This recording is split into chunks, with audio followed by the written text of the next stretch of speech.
This is Speak of the Devils on AZ Family Sports. Welcome to Speak of the Devils, the premier TV show for Sun Devil football. I'm Brad Denny with 3TV. And I'm Joe Healey with DevilsDigest.com. Joe, football is just days away. ASU is going to be hosting the Wyoming Cowboys on August 31st to kick off the 2024 season, year 2 under Kenny Dillingham. And I think we got a little season to preview to talk about, and maybe we'll make some predictions and tell our listeners and viewers how the season is going to play out. It is that time of year. We are merely days away from college football getting started this weekend. ASU obviously starts the following weekend against Wyoming.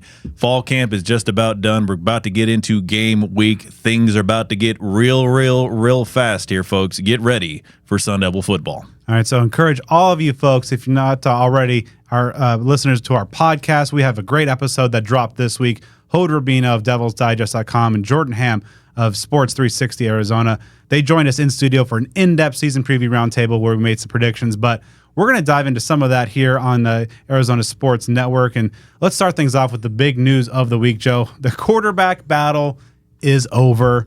The result is exactly what we all thought.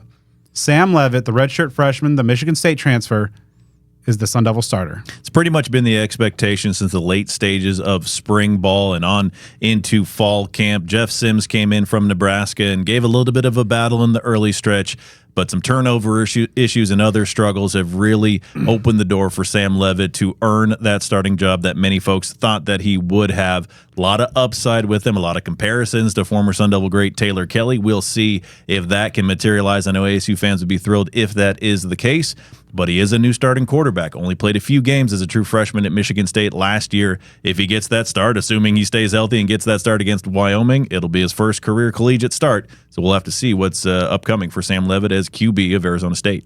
So you all will hear from Sam Leavitt in our second segment after the break, but why did Sam Leavitt earn the starting job? Well, first and foremost, Kenny Dillingham said he didn't put the ball in jeopardy, and indeed he's had a strong fall camp, and Kenny said that over 300 team session snaps in practice, just 2 interceptions. It's not too bad. But also, he's not just a game manager. He was making plays, and this is something we saw dating back to spring practices. He was a guy that was able to push the ball downfield, strong arm, and wasn't afraid to take shots downfield over the course of practices in the spring. Really developed a nice chemistry with Jordan Tyson, the transfer wide receiver, and that has some serious potential there. And one other element that's been really nice to see is, Jeff Sims got a lot of pub for his running ability. Leavitt's no slouch either. He is really able to get out there and make some plays, not just scrambling out of danger, but also being able to buy extra time in the pocket and to let those plays downfield. And I think his ability off script has been really impressive to me. And he says the right things, and he has the look. If you can look like a quarterback, I think like Brock Osweiler and Sam Keller, these guys look like quarterbacks. He looks like a QB1. And again, he's saying all the right things. This staff has really been locked in on him since the spring. There's been a lot of development over the last handful of months, and he's a young guy. The future could be very, very bright for him. A lot of football left to be played, and that's going to get started very, very soon. Now, of course, as a redshirt freshman, as you mentioned, Joe, just limited experience at this level. So there's going to be some of those freshman moments that are going to pop up over the course of the season. But one of the things that really also has jumped out to me is his ability to respond to adversity. There's just one practice session in fall camp in which he didn't run with the starters. And when that session where he ran with the twos was one of his best. He was absolutely tearing it up, and we've seen him battle back. And also, his growth as a leader has also stuck out. I asked him at Camp Tonizona about his selection to the Pat Tillman Leadership Council, and he talked about how in the spring when he got here from Michigan State, he was a little too harsh and a little abrasive by his own admission, and he worked over the offseason with Kenny Dillingham, and really I think the selection and the voting by his peers to the Pat Tillman Leadership Council really speaks volumes about the growth he's made. And you really hope that he can bring consistency as a passer, as a quarterback. I mean, realistically, you have to go before the COVID era to a point that ASU had consistency as a passer at the quarterback position. Obviously, the last few years, several players have assumed that role. So I know that ASU fans would be thrilled if the Devils can get back on track with consistency in that position, because it wasn't that long ago that you had multi-year starters. It was just rare for there to be a different starter year over year, let alone multiple within a season. Been a very different thing these last 2 years. Again, ASU fans are very, very hopeful things can change here in 2024. Levitt's obviously going to be a linchpin to the Sun Devil success in 2024 and perhaps the years beyond. But that kind of brings up a big, I think, overarching question, Joe, because last year was was tough on a number of fronts. But this year, this team is deeper, more talented, but a gauntlet of a schedule in year one of the Big 12. What do you think must be shown for the progress in 2024 to be considered real and perhaps even to kind of inspire the fan base and buy into this rebuild project? You got to have some consistency on both sides of the ball. The defense showed some major highlights last year, but they had some low points as well.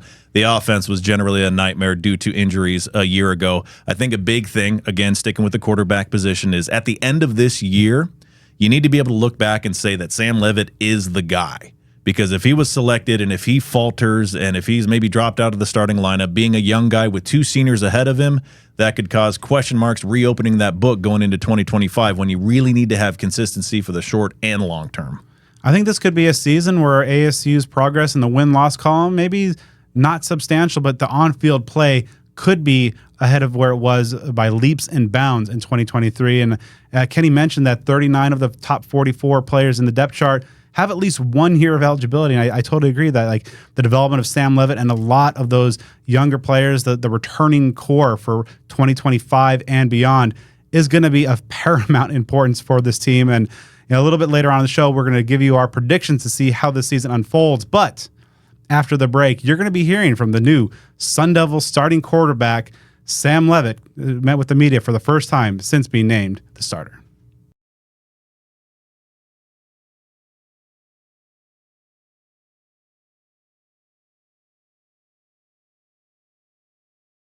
Welcome back to Speak of the Devils.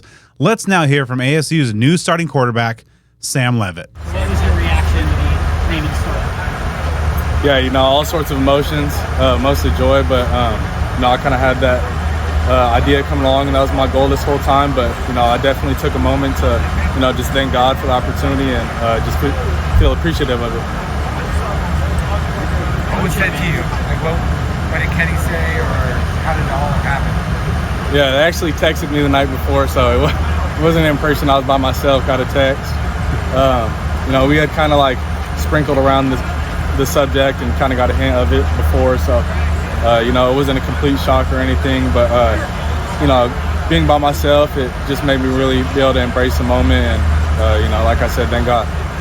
Sam, when you transferred here, how much did you believe that you wanted to serve in this role? Yeah, that's coming out the portal. That's your main intention. Finding a school where you feel like you're gonna develop the best, but also get a shot to play as as your first year in the program. So coming into here, I thought I was gonna start 100%. Obviously got to beat out Jaden, and then we brought Jeff in, and Trenton's been here for a while, so it's been a process for sure. But I don't know if you really like put a percentage on it. It's kind of always come into the situation thinking you're going to get started. Marcus said when you came here for your recruitment meeting, you met with him for 6 hours. What do you remember about that day? Yeah. Yeah, we sat in the office and, just talked schematics and, everything about quarterback play. Off the field, mental, how you carry yourself as a leader, mechanics, footwork, philosophies, guys you train with. And we actually talked as well when I first met him in person at the dinner for like 2 hours about mechanics as well. So, he's a ball junkie just like me. What do you think you learned the most over camp so far, knowing that it's coming to an end? What do you think was your biggest moment of growth? Just seeing the defense constantly growing and, footwork, timing's massive, understanding where your outlets are and just seeing different looks and understanding, in every single play when you get a certain look, where you're going to go with the ball. So just things along those lines. Kenny's mentioned how you changed your leadership style from kind of spring to now. What was part of that process for you? Did you ever think about that a lot? And how did that mindset go? Yeah, we talked about it during spring. It's hard to make such of a big adjustment in the moment. coming into spring, you know, I just wanted it so bad that, you know, I was just approaching people and myself, you know, I was treating myself, you know, too harshly, and I was, you know, beating myself up, and then I was taking it out on the team as well. You know, so I realized Kenny had a lot of talks with me, and just, you know, he really emphasized that and said that was one of the biggest transitions that Bo made, come from Auburn to Oregon. So, you know, I took that as a big role, and I feel like I've done a way better job. Obviously, still room for improvement, but. How much do you hear about Bo and just his evolution over a 5-year college period, and how much do you study him or other guys? Yeah, you know, me and Coach Dillingham talk about Bo a bunch. You know, he says I resemble him, which is amazing to hear. You know, so I try to watch him play and just see how he operates. You know, the different type of checks and reads he makes in terms of protections is what really separates him, and you know, that's the level I'm trying to get to. So just understanding, you know, starting off the game and you know, taking what the defense gives you and letting the big plays open up at the end. How important was that and what the quarterbacks that Dillingham has developed to you making a decision to come to ASU, and where you believe you can go? Yeah, you know, when you make your decision to come to ASU, you know, you look at past history, you know, with quarterback success, offensively, and, you know, everything with that. So him being with Jordan Travis and Bo Nix and elevating their game and being able to sit down with him and understand what he did exactly to make him get there, you know, it's really appealing. Yeah, what drives me, I don't know. I guess my why is just this all I've known. My family's a football family, and it's kind of just what I've done since a young age. My brother instilled it in me, and so did my dad. So it's just, you know, taking it day by day, and every single day, me and my brother live by a motto, just, you know, how great do you want to be? That's the question. So I have that on my mirror when I wake up. You know, I ask myself that question, and, you know, coming out to practice in this weather, and, you know, you're hot out and you got to get the juices going and you're tired. So, you know, every single day, just pushing yourself to the max and, you know, asking yourself how great do you want to be, because, you know, it's as great as you're going to make yourself. When you get that text from Kenny, is there a sigh of relief to take a breath? Is it time to take a breath now? Oh yeah, I mean, you know, you gotta enjoy the moment for sure. You know, I probably sat there for, you know, a few minutes and just really soaked it in, and, you know, just put my phone down and sat there on the ground, just looking at the ceiling and really, you know, indulged in the moment. But, you know, going forward, that was the ultimate plan. So if anything, it gives me, you know, more juice. You know, now I'm the guy. Now I got to hold myself to that standard. Now I got to keep that, because, you know, you only stay at this if you perform. So just got to keep going and, you know, keep getting better. Being a redshirt freshman and now being the starter, how prepared do you feel to take the field and lead this team against Florida? I mean, just compared to last year, I feel 10 times better. It's night and day. You know, throwing the football, you know, seeing the defense, you know, protections, I'm always going to keep working. That's something that, you know, I feel like is going to separate me this season, and I'm just going to constantly keep drilling it.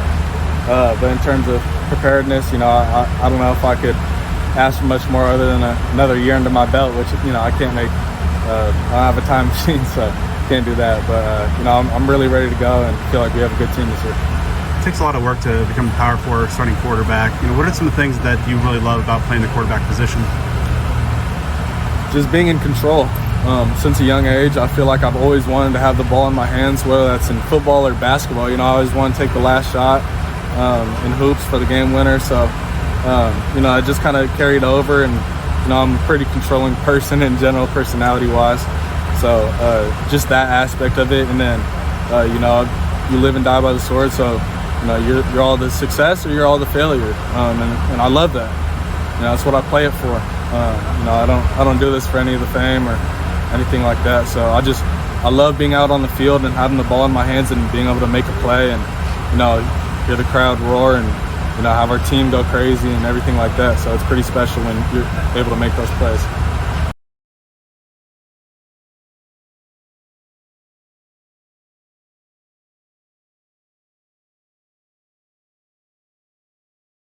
Sam Levitt's going to be our starting quarterback. So we talked to him, Jeff, yesterday. So Sam's going to be the starter going into the season. And we're fired up. We believe we have a lot of quarterbacks on this team that can win football games. And I feel like our quarterback depth is really good, to be honest. And I'm very confident with all three of our quarterbacks right now. that have been getting reps at the 1s, 2s, and 3s. How has Sam's growth since the spring, from what you've seen? I mean, obviously getting used to the playbook, and then now, from an execution standpoint, made that decision for you. Yeah, the game slowed down a little bit. Now, obviously, it's going to speed back up when the live bullets come. Right, let's not kid ourselves. Right, there's going to be some year one things that you don't see that you can coach all you want. Until you see it, you don't see it. But the game's definitely slowed down for me. What are some of the attributes of Sam that please you most, Denny, and ultimately? Yeah, I mean, in 300 clips of team series scenarios, he has 2 interceptions. So you're talking 300 clips. That's roughly 5 football games, and you have 2 interceptions. That's pretty good. And that's talk about taking care of the football. That's at a high level. On top of that, he cares. His work ethic. He's mobile enough. He's got a lot of traits to where I think he's a really, really, really good football player. And combine that with not turning the ball over, up to this point at camp in team series settings, that's what's helped us make that decision. He's taken a ton of QB1 reps. How has his mentality been? Kind of the guy with the target on his back, guys trying to beat him. Yeah, I mean, he's the same person every day. He's pretty consistent. He's a competitor. So, to be honest, it's kind of been the same person every day. And I'll give all 3 of our guys credit, Trenton, Jeff, and him.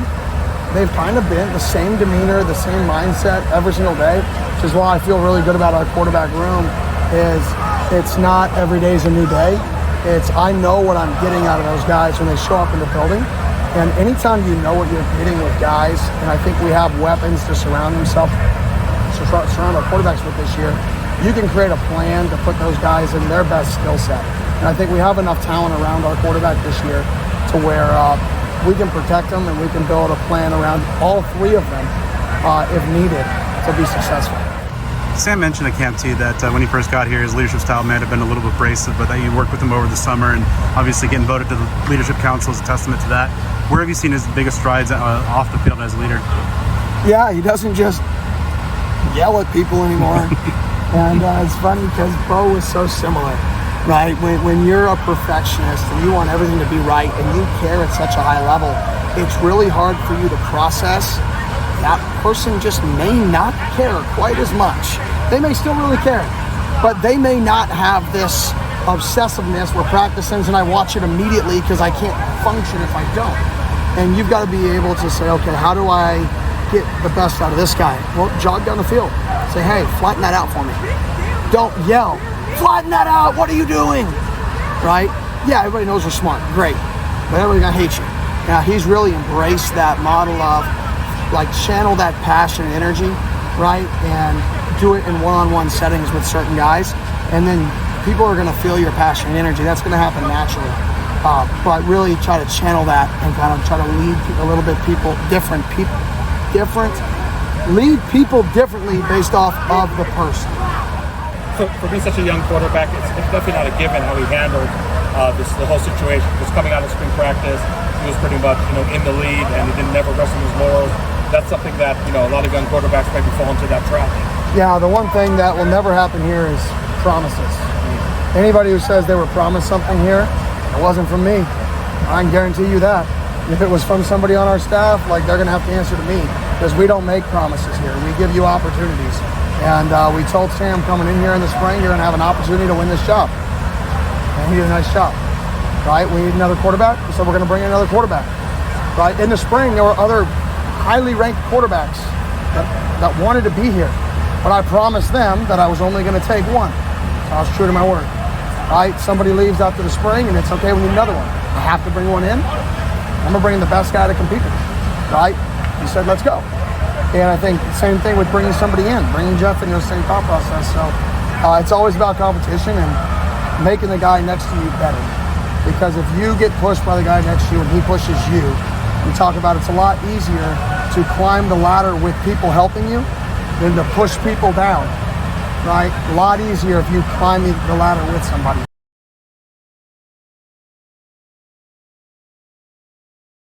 Welcome back to Speak of the Devils. Now, as mentioned earlier, on our full podcast episode this week, we take a deep dive into the season and make a wide slate of season predictions with our guests Hoder Bino and Jordan Ham. But we're going to bring you a few of those right now and kind of get the narrative through line of the season going a little bit. So obviously, Joe, it's a really tough schedule for the Sun Devils this season. All 5 Big 12 teams that are ranked in the preseason poll are on ASU's schedule as well. But right now, what do you feel is the most important non-U of A game for the Sun Devils this season? I'm saying Texas Tech. It's the first road game, the first game of any sort in Big 12 history for the Sun Devils. The first 3 non-conference games can go any number of directions. So no matter how that lands, that game in Lubbock going to be huge for ASU. Yeah, I agree. I think that's going to be a real interesting game, going on the road, opening conference play. But also I think ASU's path to the postseason could really be determined by that's kind of a nice pivot game there. They can get, maybe start off that season 3-1. Things could be cooking a little bit. So we'll give our final records here in a moment. But of the games, Joe, that you see as a win, which will be the biggest? I'm going to say BYU. I mean, that game carries a narrative. It may not have a rivalry aspect to it, but locally, there are a lot of folks, obviously, in the Phoenix area and the Tempe area that support the Cougars. Should be an interesting crowd out there, and I think the Devils will have an advantage in that one. Even though BYU wasn't a great team last year, it'll be an important win this year. I think the Devils have a real tough road slate, but I do think that it seems like they have a nice tendency to really kind of jump up for a random home game and usually annually beat somebody that they shouldn't. I think that this year it's going to be the Kansas Jayhawks. A lot of talent, exciting offense that Kansas has this year, but I think they're going to run up against a pretty motivated Sun Devil defense and take the L a little bit later on this season. Joe, what's going to be the worst loss the Sun Devils suffer this year? Sun Devil fans, don't come after me for this one. You know that I normally wouldn't do this, but I do feel obligated to say it. I feel that, unfortunately, ASU is going to suffer a 3rd straight loss to that team from down south. And a little spoiler, I think that may keep them out of a bowl game this year. All right, so for me, I think it's going to be Texas State. Losing to a Group of 5 team, not ideal, but the vibes are very bad. They play Mississippi State on a Saturday, then they got to go on the road to San Marcos just 5 days later for an afternoon kickoff. Don't like it. Don't like it at all. And in fact, that's my answer to the next category. Biggest trap game is just the Texas State. Also, Joe, there's another reason, a little maybe perhaps more subjective as to why I feel bad about the Sun Devils' chances there. I'm calling Texas State as the trap game as well. I'm not necessarily planning an L on it, but you know what? I think a lot of folks are. I'm going to personally be at that game. I don't get to a lot of road games. I got a bit of a road game curse, so I apologize in advance. I just can't stay out of the great state of Texas. We'll see how that one turns out for ASU. All right, Joe. So there's a lot of very talented Sun Devil players heading into this year. Who do you think is going to be named team MVP at the end of the year? Linebacker Keyshawn Elliott came over from New Mexico State over the offseason. He was tremendously productive for the Aggies last year, and he's gotten off to a very hot start, already a team leader. We saw a defensive player be the team MVP last year in Shamari Simmons. I see that repeating itself with Elliott this year. All right, Joe, we are in our 14th season of the podcast, and we just happen to agree on these things. Keyshawn Elliott, I think, is going to be the MVP. He's one of those linebackers that just stuffs every category on the stat sheet. He's going to be wearing the green dot for the new helmet communications that's rolling out in college football. He's been running with the first team defense. He's been looking really good. I think that he's going to become a star in the Big 12 this fall, and I think ultimately he'll be the most valuable part of what I expect to be a very good Sun Devil defense. And as we close things out, Joe, what do you think the final record's going to be? They're standing in the Big 12. And if they go bowling, where do you think they're going? I say ASU goes 5-7, makes some improvement, really puts itself in a good position for 2025, finishes 12th in the conference, and falls just right outside of bowl eligibility. But again, creating momentum for the following year. Yeah, I think that ASU's win total is going to be the exact same. I think 5-7 is in store for the Sun Devils. Just a 2-win improvement, but I think this is going to be a noticeably better team. And speaking of the vibes heading into the offseason, I think are going to be very good for the Sun Devils. And as I put in my preseason media ballot, Sun Devils will finish 11th, not 16th like the rest of the media predicted. That's going to do it. And go to our podcast for even more predictions. And also tune in next week as we have an actual football game to preview ASU versus Wyoming with a special guest.